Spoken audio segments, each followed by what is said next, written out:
승승장구하는 송강군.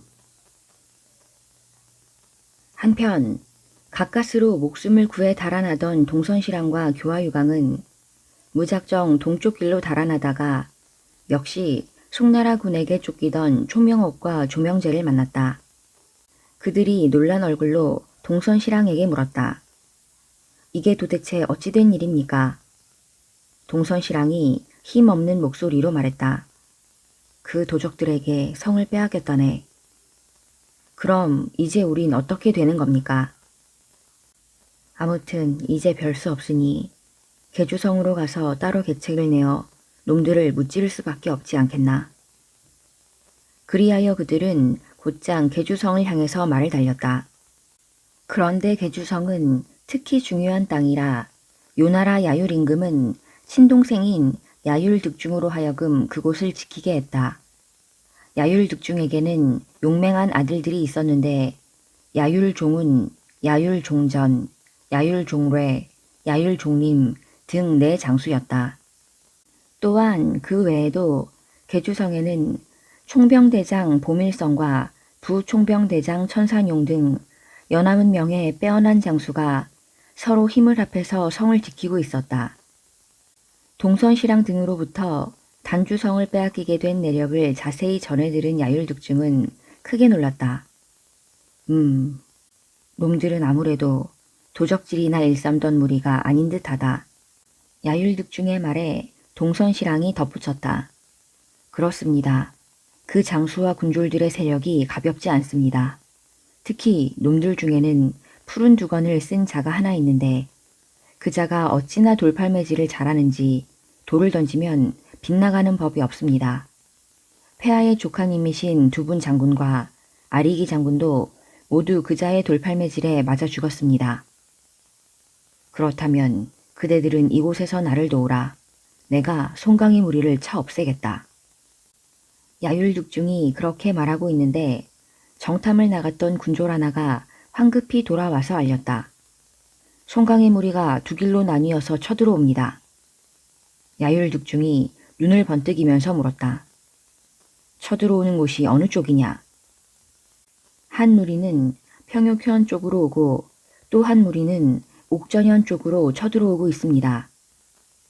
야율득중은 그 말을 듣더니 조금도 당황하는 빛 없이 침착하게 동선실랑에게 명했다.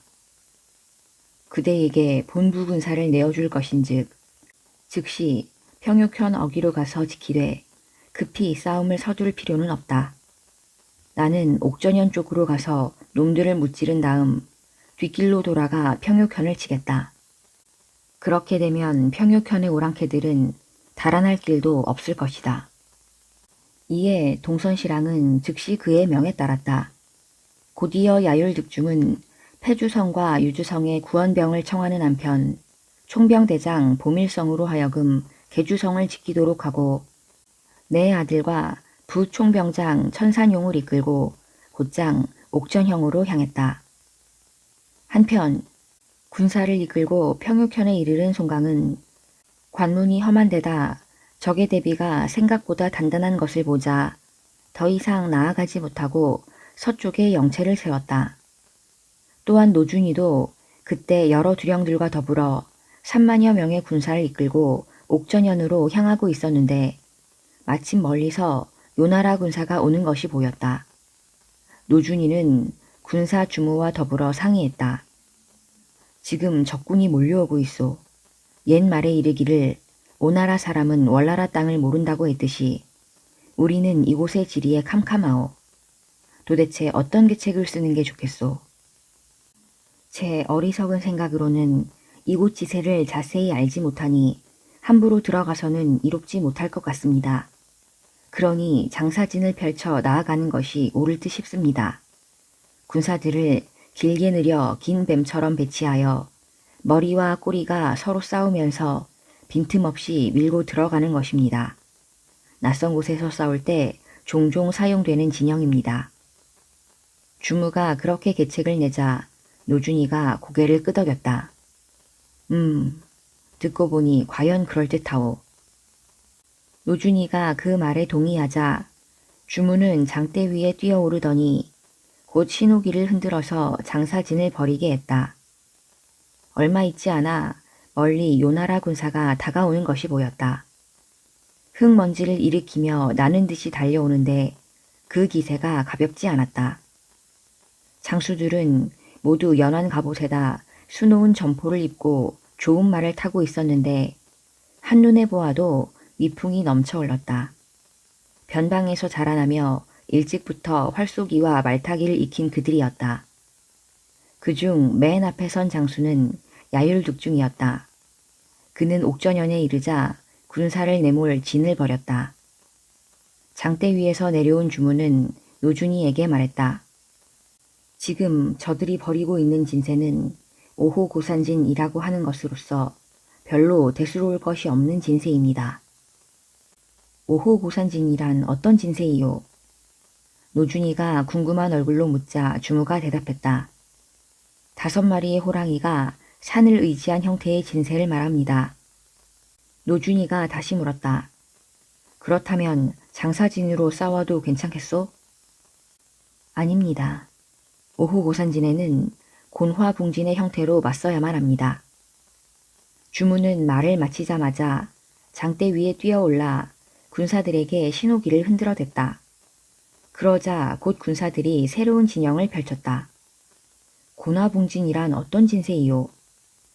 이번에도 노준이가 묻자 주무가 일러주었다. 곤화붕이란 장자의 첫머리에 나오는 말로써 곤이 화하여 붕이 된다라는 뜻입니다. 장자에 의하면 북쪽 바다에 커다란 물고기가 살고 있는데 그것을 곤이라고 합니다. 그리고 붕이란 곧 커다란 새를 뜻하며 곤이 붕이 되어 한 번 날면 9만 리를 날아간다고 합니다. 곧 이 진새는 멀리서 보거나 가까이서 보거나 보잘것없이 작아 보이지만 일단 적군이 쳐들어오기만 하면 큰 진으로 변하기 때문에 그렇게 부르는 것입니다. 그 말을 듣고 난 노준이는 크게 기뻐하면서 찬탄에 마지 않았다. 그때 문득 적진에서 요란한 징소리가 울리더니 문기가 열리는 곳에 네 장수를 거느린 야율득중이 말을 달려 나왔다. 그들 네 장수는 곧 그의 아들들이었는데 모두 다 똑같은 복장을 하고 있었다. 머리에는 은빛으로 빛나는 투구를 썼고 몸에는 호심갑에 유엽새갑을 걸쳤으며 허리에는 한 가닥 사만금대를 메고 있었다. 등에는 강군과 노를 메고 있었으며 허리에는 고노검을 차고 있었고 손에는 소추도를 들고 있었는데 황실의 자손답게 화려하기 그지없었다. 그들이 탄 말 또한 한결같이 보기 드문 명마였다. 내 장수가 말을 몰고 나와 손가락질을 하면서 꾸짖었다. 이 호숫가의 좀도적들아, 이놈들이 어찌 감히 우리 땅을 침범한단 말이냐. 이에 노준이가 좌우를 둘러보면서 물었다. 어느 우걸이 나가서 저자들과 맞서겠소. 그 말이 미처 끝나기도 전에 말을 달려나가는 장수가 있었다. 모두가 바라보니 대도 관승이었다. 관승이 청룡도를 춤추듯 휘두르며 달려가자 적진에서는 야율득중의 큰 아들인 야율종운이 말을 달려 나왔다. 야율종운이 소추도를 휘두르면서 덤벼들자 관승은 청룡도로 맞받아쳤다. 칼과 칼이 한바탕 불꽃을 튕기며 맞부딪혔다. 두 사람이 어우러져 5탑쯤 싸웠을 때 문득 적진에서 막내 아들 야율종님이 소추도를 휘두르면서 말을 달려 나왔다. 형 야율종운의 싸움을 도우려는 것이었다. 그러자 송강의 진에서는 호연작이 쌍편을 고추 세우며 달려나가 그의 앞을 가로막고 싸움을 벌였다. 이에 둘째 아들 야율종전과 셋째 아들 야율종래가 일제히 소추도를 휘두르면서 달려나왔다. 그러자 이쪽에서는 선영과 sak초가 달려나가서 그들의 앞을 가로막고 싸움을 벌였다. 그리하여 네 쌍의 장수가 각기 무기를 휘두르면서 싸움을 벌이는데 그 광경은 참으로 볼만했다. 그들이 서로 얽혀들며 한 덩어리가 되었다가 떨어지며 어우러지는 모습은 마치 성난 파도가 일렁이는 듯 했다. 그들을 물끄러미 바라보고만 있던 장청은 문득 슬그머니 진 앞으로 달려나갔다. 그러자 그를 알아본 단주성의 패잔병 하나가 야율득중에게 알렸다. 바로 저놈입니다. 저 푸른 두건을 쓴 놈이 지난번에 돌팔매질을 했던 놈입니다. 저놈이 또 돌팔매질을 하려고 나온 게 틀림없습니다. 그러자 부총병장 천산용이 나섰다. 대왕께서는 걱정하지 마십시오. 제가 저놈에게 쇠뇌 맛을 보여주겠습니다. 그는 원래 쇠뇌를 잘 쏘았는데 그 화살은 한자 길이에 쇠깃이 달린 것으로 1.6라 불렀다. 그는 말 안장의 고리에 창을 건 다음 두 부장을 앞세워 뒤에 몸을 숨긴 채 셋이서 함께 말을 달려나갔다. 장청은 말 세필이 진 앞으로 나서는 걸 보자 슬며시 비단 주머니 속에서 돌멩이 하나를 꺼내 쥔 다음 맨 앞에 부장을 향해 힘껏 돌팔매질을 했다. 그러자 돌멩이는 핑 소리를 내며 부장의 투구 위를 살짝 스치고 지나갔다. 바로 그때 그의 뒤에서 몸을 숨긴 채 달려오던 천산용이 재빨리 활 시위에 화살을 매긴 후 장청을 향해 쏘았다. 앗! 깜짝 놀란 장청이 급히 몸을 피하려 했으나 어느새 화살이 목에 박힌 채 말 아래로 굴러떨어졌다. 그러자 동평, 사진, 해진, 해보, 네 호걸이 급히 달려나가 그를 구해 가지고 돌아왔다. 노준이가 황급히 그의 목에 박힌 화살을 뽑았으나 상처에서 계속 붉은 피가 솟아났다. 노준이는 옷깃을 찢어서 그의 목을 단단히 감싸맨 다음 추현과 추윤으로 하여금 그를 부축하여 수레에 태우고 단주성으로 실어가게 했다. 신의 안도전으로 하여금 상처를 돌보게 하기 위해서였다. 장청을 실은 수레가 떠난 지 얼마 지나지 않아 지인 앞에서 요란스런 함성이 울리더니 군졸 하나가 황급히 달려와서 알렸다. 서북 쪽에서 한 무리의 군사가 달려와 우리 진중으로 밀고 들어오고 있습니다. 노준이는 장청이 화살에 맞자 싸울 마음이 없었다. 뿐만 아니라 적장을 맞아 싸우던 관승, 호연작, 선영, sak초 등 네 호걸들도 이미 싸움에 패하여 말머리를 돌리고 있었다. 노준이는 즉각 후퇴 명령을 내렸다. 그러자 야율득중의 네 아들은 기세를 올리며 뒤쫓았고 또한 서북 쪽에서 달려온 군사들과 지금까지 맞서 있던 대군도 함께 성난 파도가 밀려오듯 덮쳐들었다. 그렇게 되니 급히 진법을 바꿀 수 없게 되었다. 노준이가 거느린 3군의 모든 장수들은 더 이상 서로를 도울 수 없게 되자 뿔뿔이 흩어진 채 뭉그러지기 시작했다. 대군이 흩어지자 노준이도 홀로 말 한 마리에 창 한 자루로 적군을 무찌르며 길을 열어 달렸다. 해는 이미 서쪽 하늘을 붉게 물들이고 있었다. 노준이는 터벅터벅 말을 몰고 가다가 자기 편 군사를 뒤쫓아오는 야율득중의 네 아들을 만났다. 그들 네 젊은 장수는 노준이를 보자 잘 만났다는 듯이 한꺼번에 덮쳐들었다. 노준이는 홀로 그들을 맞아 싸우는데 조금도 당황하거나 두려워하는 빛이 없었다. 약 1시각쯤 싸웠을 때 노준이가 짐짓 빈 곳을 드러내 보였다. 그러자 막내 아들 야율종님이 대뜸 소추도를 내리쳤다. 노준이는 얼핏 몸을 돌려 피하면서 창을 내뻗어 그의 허리를 찔렀다. 야율종님은 미처 그 창을 피하지 못한 채 창에 찔려 외마디 소리를 지르며 말 아래로 굴러 떨어졌다. 그때쯤 노준이와 싸우다 지쳐있던 나머지 세 형제는 깜짝 놀라 말머리를 돌렸다. 그들은 뒤돌아볼 겨를도 없이 연신 말을 치직질하며 달아났다. 이에 노준이는 말에서 성큼 뛰어내리더니 야율종님의 목을 베어 말 안장 옆에 매달았다.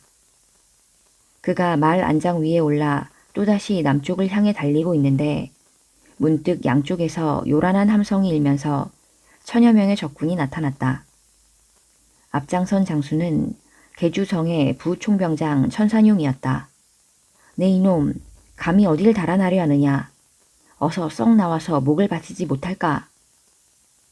천산용이 노준이를 보고 소리쳤다. 과연 변방의 오랑캐는 버릇이 없구나. 이놈은 어찌하여 사람을 그리도 몰라보느냐. 노준이는 수많은 적군을 앞에 두고도 물러서지 않았다. 천산용이 창을 비껴들고 달려오자 노준이도 창을 휘두르면서 그를 맞아 싸웠다. 두 자루의 창이 서로 부딪힐 때마다 파란 불꽃이 튀었다. 그들이 20여 합쯤 싸웠을 때 문득 노준이를 당해내지 못한 천산용이 말머리를 돌렸다. 노준이는 말 한 마리와 창 한 자루로 적진 속에 뛰어들어 창으로 좌우를 후리며 적군을 사방으로 흩어버렸다. 천산용이 크게 놀라 달아나자 노준이는 더 이상 뒤쫓지 않았다. 노준이가 얼마쯤 남쪽으로 길을 달렸을 때 앞에서 또다시 한 무리의 군사가 달려오고 있었다. 이미 밤은 이슥해졌는데 구름이 달빛을 가렸기 때문에 사방이 먹물을 뿌린 듯 어두웠다. 도무지 상대편이 어느 쪽 군사인지 알아볼 도리가 없어 노준이가 소리쳐 물었다. 어디에서 오는 놈들이냐? 그러자 뜻밖에도 귀에 익은 목소리가 대답했다. 아, 형님, 접니다. 호연작입니다. 노준이가 크게 기뻐하면서 물었다. 우리 군사는 모두 어찌 되었소? 갑자기 적군이 몰려왔기 때문에 서로 돕지를 못했습니다. 저는 한도, 팽기와 함께 적군을 무찌르면서 여기까지 도망쳐 왔으나 다른 형제들이 어떻게 됐는지 알 수가 없습니다. 아무튼 이렇게 만나게 되어 다행이요. 이에 노준이도 그동안의 경위를 들려주고 호연작과 더불어 군사들을 거느린 채 남쪽을 향해 달렸다. 그렇게 10여리쯤 갔을 때 문득 앞에서 요란한 징소리가 들리더니 또 한 무리의 군사가 그들의 앞을 가로막았다. 그들을 적군인 것으로 짐작한 호연작이 소리쳤다. 네 이놈들, 캄캄한 밤중에 무슨 싸움을 하겠다고 앞길을 가로막느냐. 날이 밝거든 싸우기로 하자. 그때 상대편에서 껄껄 웃는 소리와 함께 낯익은 목소리가 들려왔다. 하하, 아니 호연작 장군이 아니시오. 바로 관승의 목소리였다. 아, 난 또 누구라고. 관승 형님이시구랴. 노두령께서도 여기에 계시오. 호연작이 반가워 그렇게 소리치자 관승도 몹시 기뻐하면서 반겼다. 아, 형님께서 무사하셨구려. 그들은 모두 말에서 내려 풀밭에 주저앉았다. 노준이가 궁금한 얼굴로 물었다. 그래, 아우는 어찌 된 일인가? 그러자 관승이 그동안의 경위를 말했다. 싸우다가 적의 기세에 밀리는 바람에 다른 형제들과 서로 도울 사이가 없어 흩어지고 말았소. 나는 선찬, 학사문, 선정규, 위정국과 함께 길을 열어 달아났다가 군사 1000여 명을 거두어 이곳에 매복해 있는 중이오. 날이 밝기를 기다려 형님을 찾아 나서려던 참인데 마침 잘 됐소구려. 그들은 다시 군사를 합친 후 그곳에서 밤을 보냈다. 어느덧 동력 하늘이 뿌옇게 밝아오자 그들은 또다시 남쪽을 향해 달렸다. 그들이 옥전현 근처에 이르렀을 때 문득 앞에서 한 무리의 군사가 정탐을 하고 있었다. 자세히 보니 그들은 동평과 선영이었다. 그대들은 어찌 된 일인가? 노준이가 반가운 얼굴로 묻자 동평과 선영도 반갑게 그들을 맞았다. 형님, 무사하셨군요. 저희들은 힘을 다해 이곳 옥전현을 빼앗고 나서 요나라 군사를 모두 물리쳤습니다.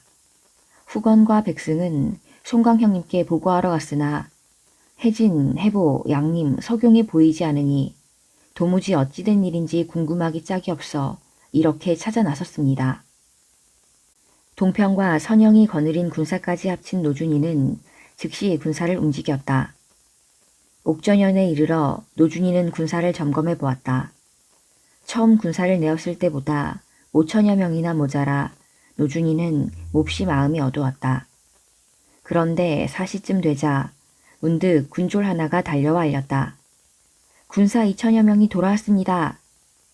그 말에 귀가 번쩍 뛰어나가 보니 혜진, 해보, 양님, 석용 등 네 두령들이 군사 2천여 명을 이끌고 돌아와 있었다. 노준이가 웃으며 경위를 묻자 혜진이 대답했다. 저희 네 사람은 적진 속에 너무 깊숙이 쳐들어갔다가 그만 길을 잃고 말았습니다. 그래서 우리 군사를 찾아 헤매느라고 바로 돌아오지 못했습니다. 그런데다 오늘 아침에 다시 적군을 만나서 싸움을 벌이느라고 이렇게 늦었습니다. 아무튼 무사해서 다행일세. 노준이가 군사 2천을 다시 합치게 된 걸 기뻐하며 마을 안장에 매달고 온 야율종림의 머리를 옥조년 거리에 내걸어 군사들의 기세를 돋운 다음 3군의 노고를 위로했다. 어느덧 날이 저물자 노준이가 군사들을 수습한 후 편히 쉬게 하려는데 문득 정탐을 나갔던 군사가 달려와 알렸다. 수많은 요나라 군사들이 몰려와 이 고을을 에워싸고 있습니다. 그 말에 노준이는 연청과 함께 성 위로 올라갔다. 사방엔 이미 어둠이 깔리기 시작했는데 멀고 가까운 곳에 밝혀진 횃불 행렬이 십리 밖에까지 이어져 있었다. 맨 앞에는 젊은 장수 한 명이 3군을 이끌고 있었다. 그 장수는 사나운 말을 탄 채 이리저리 날뛰고 있었으니 그는 곧 야율득종의 첫째 아들 야율종운이었다.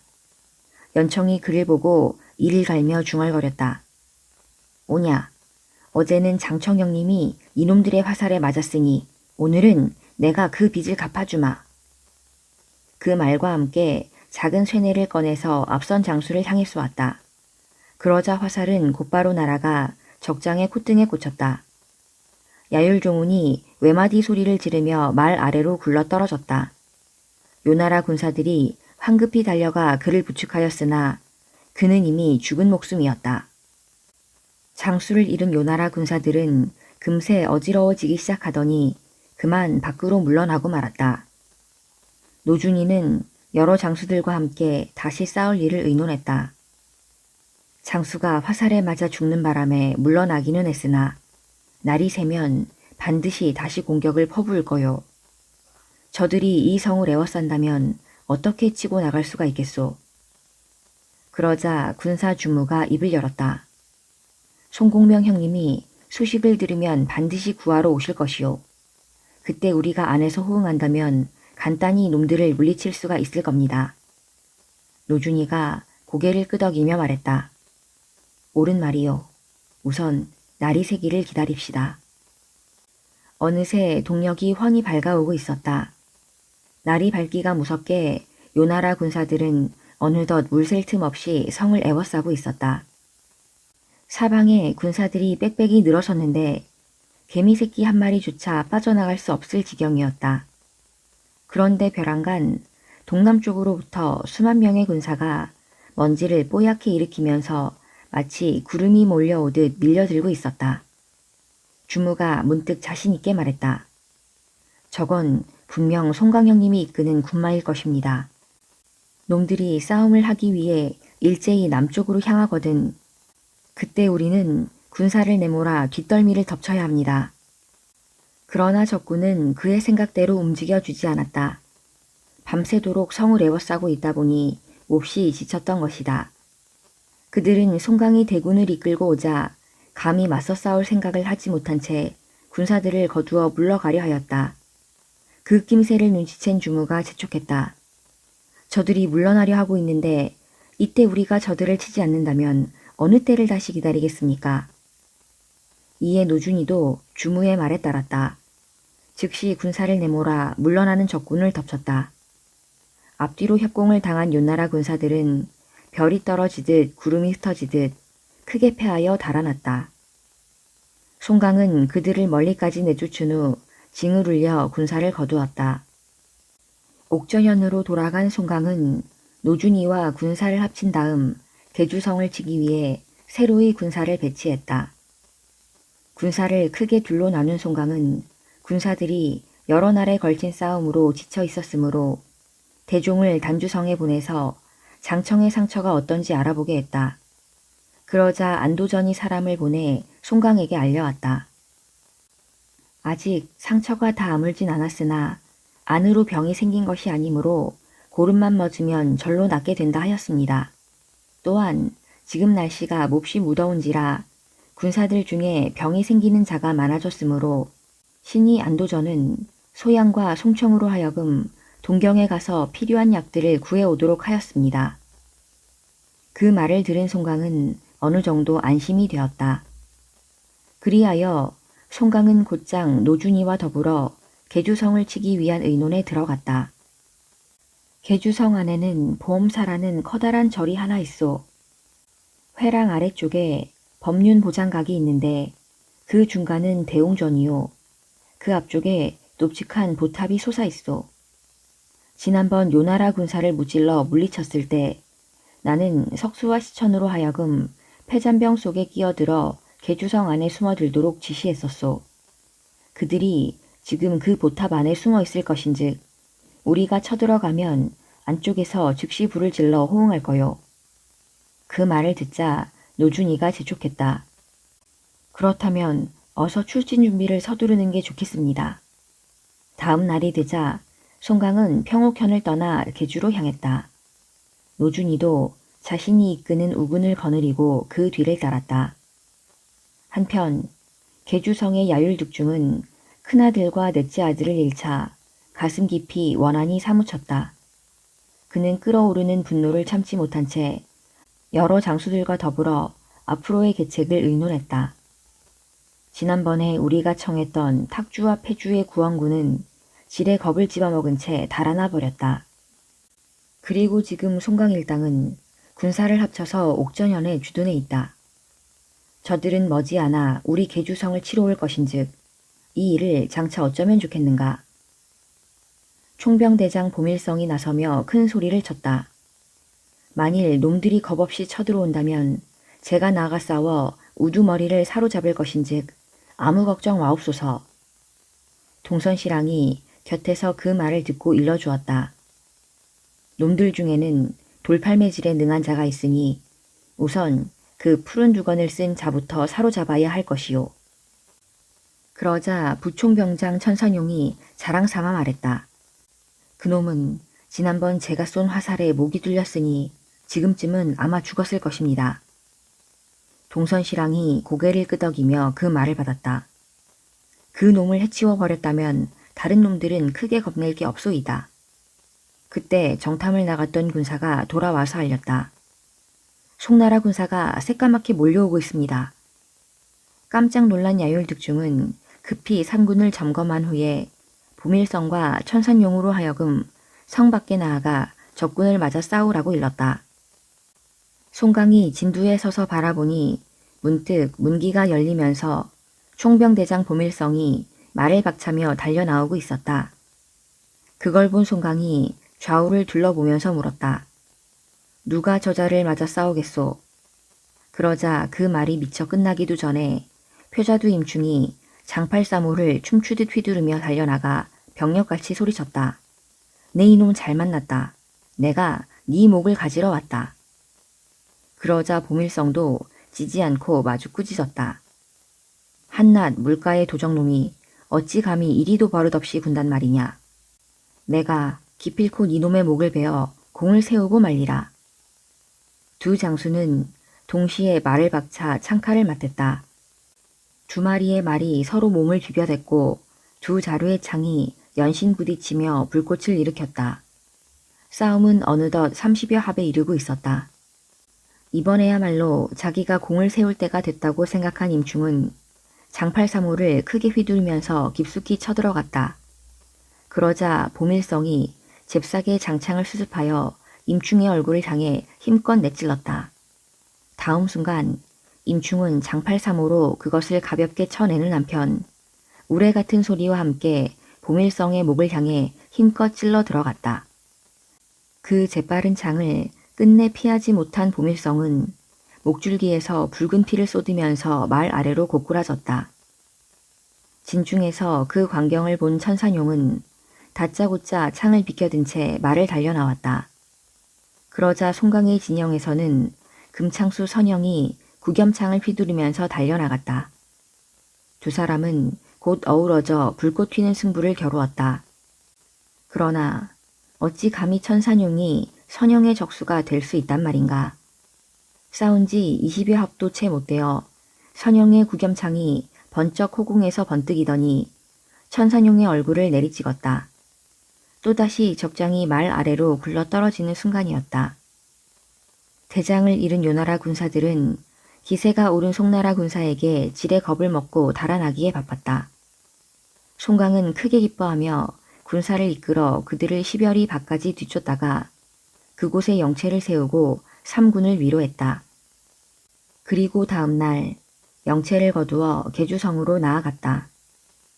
한편 총병대장 보밀성과 부총병장 천산용을 잃은 야율대왕은 몹시 두려웠다. 그런데 문득 또다시 송나라 군사가 구름처럼 몰려온다는 보고가 들어왔다.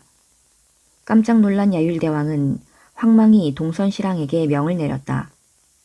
이번엔 그대가 나가서 싸울 차례다. 내가 한때의 군사를 줄 것인즉 어서 성문 밖으로 나가 적군을 무찌르도록 하라. 이에 동선실랑은 감히 거절하지 못한 채 교화 유강, 초명옥, 조병재 등 세 장수와 함께 1000여 명의 군사를 이끌고 성문을 나섰다. 성 밖에 진을 치고 바라보니 송강의 군사는 기러기 날개 모양의 진세를 편 채 점점 가까이 다가오고 있었다. 드디어 양쪽의 군사가 넓은 들판을 앞에 두고 마주하자 문득 문기가 열리면서 커다란 도끼를 떠맨 장수가 뛰쳐나왔다. 죽고 싶은 놈은 썩 나서거라. 이 sak초님이 모가지를 댕건 끊어주마. 송강 진영에서 장수가 나서 그렇게 소리치자 동선실랑이 좌우를 돌아보면서 물었다. 누가 나가서 저놈을 사로잡겠느냐. 그러자 교화 유강이 선뜻 나섰다. 제가 비록 재주는 없지만 저놈을 못 배워오겠습니다. 그러고는 쏜살같이 말을 달려나갔다. 이에 sak초는 도끼를 휘두르면서 그를 맞아 싸웠다. 그러나 교화 유강은 20여 합이 채 못되어 겁을 집어먹고 말머리를 돌렸다. 그 순간 sak초는 득달같이 달려들면서 기합소리와 함께 도끼를 두 손으로 움켜쥔 채 적장의 머리를 내리찍었다. 그러자 교화 유강의 머리는 단번에 두 쪽이 나면서 허연 골수가 튀어나왔다. 그걸 본 동선실랑은 황망히 초명옥과 조명재를 돌아보면서 외쳤다. 어서 나가서 저놈을 죽여라. 더럭 겁을 먹고 있던 두 장수였으나 어쩔 수 없이 창을 비켜든 채 앞으로 달려나갔다. 그때 송강의 진영에서 구문용 사진이 칼을 휘두르면서 달려나왔다. 그는 두 장수의 앞을 가로막으며 소리쳤다. 네 이놈들 개 섞어라. 이에 초명옥과 조명재는 자신들이 두림을 믿고 창을 휘두르면서 그에게 덤벼들었다. 그러나 그들이 어찌 감히 사진의 적수가 될 수 있단 말인가. 사진이 칼을 번쩍 치켜들고 내리치자 먼저 초명옥의 목이 달아나면서 그의 몸뚱이가 말 아래로 굴러떨어졌다. 깜짝 놀란 조명재가 황급히 말머리를 돌려 달아났으나 그도 또한 사진의 칼을 피할 수는 없었다. 사진이 말을 박차며 달려 그의 등줄기를 내리쳤던 것이다. 송강이 그 기회를 놓치지 않았다. 채찍을 번쩍 치켜들고 군사들에게 명을 내렸다. 모두 나아가 쳐라. 송강의 군사가 일제히 함성을 지르면서 무찔러 들어가자 요나라 군사들은 좌충우돌하며 패해 달아나기에 바빴다. 성로 위에서 그 광경을 지켜보던 야율대왕이 황망히 외쳤다. 어서 성문을 닫아라. 한 놈의 적도 성문 안에 들이지 말라. 이에 적교 앞까지 나아간 송강의 군사는 야율대왕이 성문을 닫아거니 밀고 들어갈 수가 없었다. 야율대왕은 모든 군사들로 하여금 성로 위에 올라가 성을 굳게 지키도록 하는 한편 국왕에게 표문을 지어 올려 폐주성과 유주성에 또다시 구원병을 청했다. 요나라 군사를 크게 무찔렀으나 계주성을 빼앗지 못한 송강은 20리 밖으로 물러나 영체를 세우고 오용과 더불어 계책을 의논했다. 저들이 성을 굳게 지키고만 있으니 어찌하는 게 좋겠소. 이미 성 안에는 석수와 시천이 숨어서 때를 기다리고 있습니다. 그러니 더 이상 머뭇거릴 필요가 없습니다. 오늘 밤 사방으로 포를 쏠 수 있는 구름 사다리를 세우게 하여 성을 치도록 하는 게 어떻겠습니까? 그렇게 하면 성은 반드시 떨어질 것입니다. 오용이 그렇게 권하자 송강도 더 이상 머뭇거리지 않았다. 여러 장졸들에게 명을 내려 사방으로 성을 치게 했다. 이에 야율득중은 성 안의 모든 백성들을 끌어내 성로 위로 올려보낸 다음 성곽을 굳게 지키도록 엄명을 내렸다. 그때 석수는 성 안에 보험사에 숨어 있었다. 그런데 며칠을 기다려도 아무런 움직임이 없자 답답해하고 있던 차에 시천이 와서 송나라 군사들이 성을 치고 있다는 것을 알렸다. 잠시 후 보험사의 보탑 위에서 불길이 치솟았다. 그곳에 숨어있던 석수와 시천이 마침내 불을 지른 것이다. 불길은 때마침 불어오는 동남풍을 타고 맹렬한 기세로 타올랐다. 그 바람에 사방은 마치 대낮처럼 밝았다. 그걸 본 요나라 군사와 백성들이 깜짝 놀라 허둥대는 가운데 송강의 군사는 기세가 드높아져 갔다. 본래 시천은 추녀 끝에서 추녀 끝을 날아다닐 뿐만 아니라 담을 뛰어넘고 벽면 달리기를 마치 평지처럼 하는 사람이었다. 보탑 위에 불을 지르고 내려온 시천은 석수를 향해 소리쳤다. 자네는 어서 이곳 불전에 불을 지르게나. 나는 관청으로 가서 그곳에 불을 지르겠네. 그리하여 곧 불전에서 큰 불이 타올랐고 관청의 본체와 관문에서 크게 불길이 치솟았다. 성 안은 순식간에 가마솥이 끓는 듯한 혼란에 휩싸였다. 겁을 집어먹은 백성들은 늙은이나 젊은이를 가릴 것 없이 어쩔 줄을 모르고 이리 몰리고 저리 몰렸다. 집집마다 어린애 우는 소리와 여인네들의 통곡 소리가 성 안을 메우고 있었다. 불전에 이어 관아에도 불이 일어나자 군사와 백성들은 이미 성 안에 첩자가 들어와 있음을 알고 감히 더 이상 버틸 생각을 하지 못한 채 각각 자기 집으로 달아났다. 장수들이 아무리 막아도 소용없는 일이었다. 야율대왕은 일이 어그러졌음을 알고 황급히 나머지 군사를 수습한 다음 짐을 꾸렸다. 그때 군사 하나가 남문 쪽에서 헐레벌떡 달려오더니 알렸다. 남문으로 적이 들어오고 있습니다. 깜짝 놀란 야율대왕은 두 아들과 더불어 가족들을 거느린 채 황급히 북문을 열고 달아났다. 동선시랑도 황망히 그 뒤를 따랐다. 남문으로 성 안에 든 송강의 군사는 순식간에 계주성 안에 요나라 군사들을 쳐 없앴다. 송강은 장령을 내려서 사방의 불부터 끄게 하는 한편 군사들을 수습하여 날이 새기를 기다렸다. 다음 날 아침 송강은 여러 장졸들에게 상을 내려 위로한 다음 석수와 시천의 공로를 공적부에 기록했다. 또한 장령을 내려 군사들로 하여금 추호도 선량한 백성을 약탈하거나 괴롭히지 못하게 했다. 이어 단주성을 지키고 있는 조안무에게 계주성을 거두었음을 글로 써보냈다. 큰 고을 계주성을 빼앗았사오니 부디 이곳으로 오시기를 바랍니다. 그러자 조안무도 즉시 답장을 보내왔다. 나는 계속 이곳 단주성에 머무를 것이요. 요즘 날씨가 무척 더우니 그대는 부디 그곳 계주성에서 머물러 군사들을 잠시 쉬게 하도록 하오. 계절이 바뀌어 날씨가 서늘해지거든 그때 다시 의논하도록 합시다. 이에 송강은 조안무의 말을 따르기로 했다. 송강은 노준이가 이끌고 있는 우군으로 하여금 옥전현에 머물도록 하는 한편 자신은 좌군을 이끌고 계주성에 머물렀다.